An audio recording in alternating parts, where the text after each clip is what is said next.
చదువుకునే పిల్లలు ఇంకా 4 నెలలు పరీక్ష ఉంది కాబట్టి అందరి ఇళ్ళకి వెళ్ళి పిల్లలు ఎలా చదువుతున్నారు, ఏ విధంగా చదువుతున్నారు, తల్లిదండ్రుల ప్రోత్సాహం పిల్లలకు ఉందా లేదా. కొంతమందికి ఏమంటే ఏదో చదివిస్తే పర్వాలేదు 10th తర్వాత పెళ్లి చేసి పంపిద్దాం ఒక ఆలోచన ఉన్న వాళ్ళు ఉంటారు తల్లిదండ్రులు. కొంతమంది అందరికీ ఇంటి వాతావరణం పిల్లలు చదువుకోవడానికి కావాల్సినటువంటి వాతావరణం కూడా ఇంట్లో ఉందా లేదా, ఇవన్నీ చూడడానికి నేను అందరి ఇల్లు తిరుగుతున్నాను. ఫస్ట్ మీ ఇల్లుతో స్టార్ట్ చేస్తాను. నేను ఏమంటున్నా అంటే మీరు పిల్లల కోసం ఆస్తులు సంపాదించకపోయినా పర్లేదు, కానీ వాళ్ళకు బాగా చదివించడం మాత్రం చెప్తున్నాను.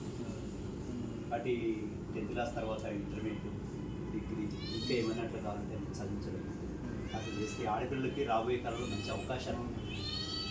కాబట్టి చదువుకునే విషయంలోనే ఏమాత్రం నిర్లక్ష్యం చేయకోకుండా తల్లిదండ్రులుగా మీ బాధ్యతగా ఇంట్లో ఉన్నప్పుడు మాత్రము ఆ బాబుకు పని ఎక్కువ చెప్పుకోకుండా కొంచెం పని మీరు పెంచుకొని ఆ బాబు చదువుకోవడానికి ఎక్కువ టైం స్పెండ్ చేసి మీరు ఆ బాబుని చదువుకోవడానికి కొంచెం ఎంకరేజ్ చేయండి అని చెప్తున్నారు. ఇంకా ఆ విధంగా చేయండి. సాధ్యమైనంత వరకు నేను ఇప్పుడు ఇందాక ఆ బాబు చెప్పినాను 500 మార్కులు పైన రావాలి ఖచ్చితంగా, అది నీ టార్గెట్. చదువు విషయంలో మా వైపు నుంచి ఏం కావాలో అది మేము చేయడానికి సిద్ధంగా ఉన్నాం. తల్లిదండ్రులకి చెప్పే బాధ్యత నాకు. తల్లిదండ్రులకి నేను ఏం చెప్పాలి, ఇప్పుడు తను చెప్పకపోవచ్చు కొన్ని, తను కొన్ని ఫీలింగ్స్ మా నాన్న చెప్తే ఏమనుకుంటాడు, మా అమ్మ చెప్తే ఏమనుకుంటాడు అది అనుకోవచ్చు, కానీ మేమైతే చెప్తాం ఫ్రీగా చెప్పగలుగుతాం. సరే దాన్ని పాటిస్తారా లేదా తర్వాత విషయం, అది పాటించచ్చు పాటించుకోవచ్చు, ఇది విషయం.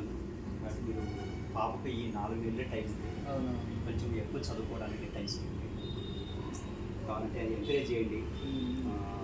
ఏ సబ్జెక్టు ఎలా చదువుతున్నారో ఒకసారి ఎప్పుడన్నా కనీసం అట్లా స్కూల్కి వచ్చి మిగతా సబ్జెక్ట్ టీచర్ కూడా కలవండి ఒకసారి.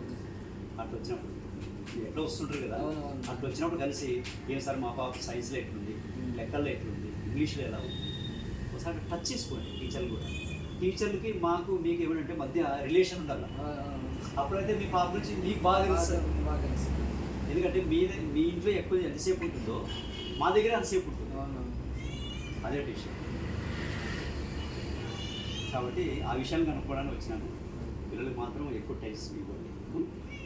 చాలా దూరం పంపిస్తున్నారు మీరు ట్యూషన్కి.